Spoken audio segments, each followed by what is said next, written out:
I know sometimes it feels like losing weight and getting in shape is like mission impossible. But I'm here to remind you that with God, all things are possible. I'm Tamara Jackson, and this is Faith and Fitness.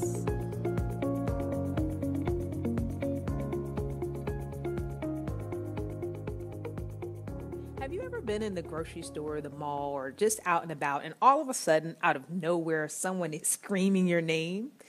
Well, that's happened to me, and actually, it's happened to Jesus in Luke chapter 17. Let's pick up at verse 11. It reads, "As they continued towards Jerusalem, they reached the border between Galilee and Samaria, and as they entered a village there, 10 lepers stood at a distance, crying out, 'Jesus, sir, have mercy on us.'" Now, we don't know exactly what Jesus was doing at the time, but we do know two things. We know that the 10 lepers recognized Jesus, and number two, they were determined to get his attention. Verse 14 tells us that they were successful. It reads, "Jesus looked at them and said, 'Go to the Jewish priest and show him that you are healed.' And scripture tells us that as they were going, their leprosy disappeared." Now, a few things stand out to me about this text. Number one, what Jesus didn't do.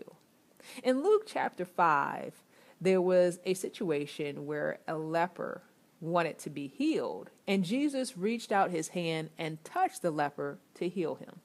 But this time he healed in a completely different manner. If you'll recall, the lepers stood at a distance and cried out to Jesus. There is no mention in Scripture of Jesus moving towards the lepers or the lepers moving towards him. So that leads us to believe that there is still considerable distance between Jesus and the lepers. You just never know how Jesus is going to work. Secondly, what's interesting to me is what Jesus did.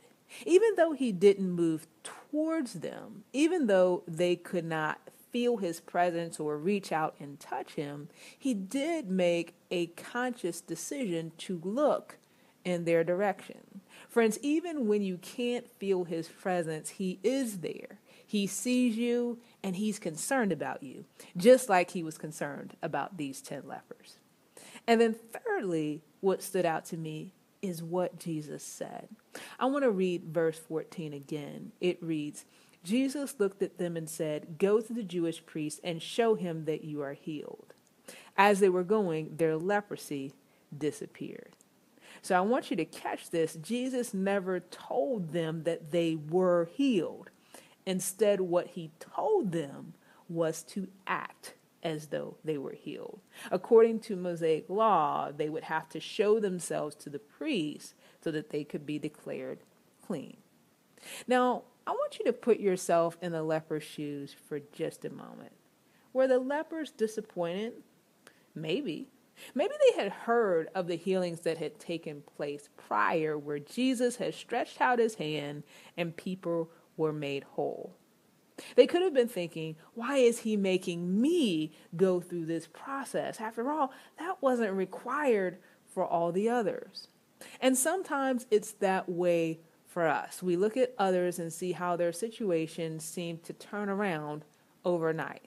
The saints pray, and the next time that person goes to the doctor, there's no sign of cancer. Or within a week of getting let go, that person finds out that they get another job.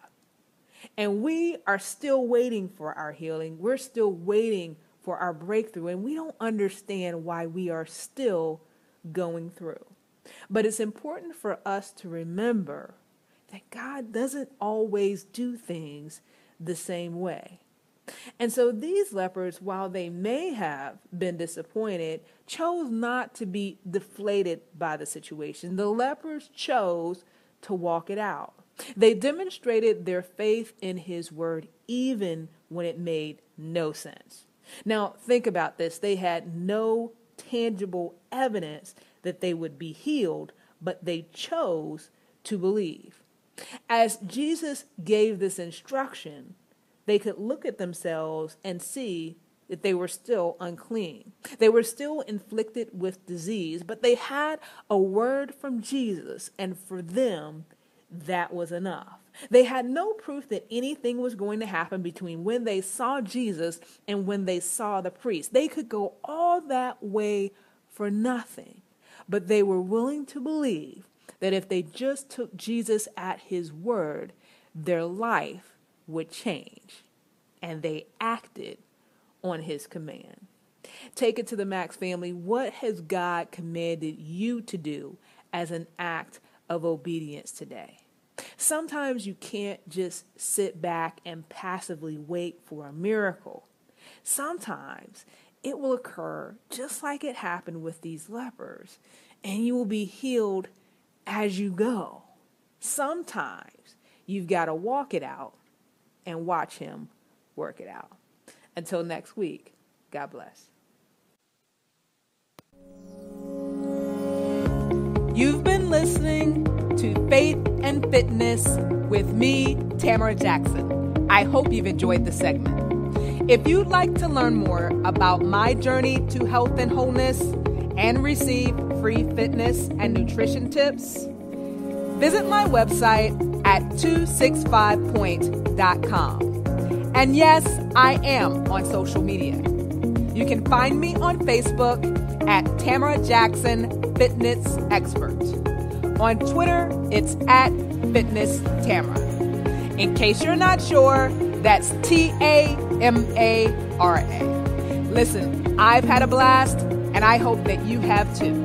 So let's meet again right here next week on Take It to the Max. Take care, and God bless.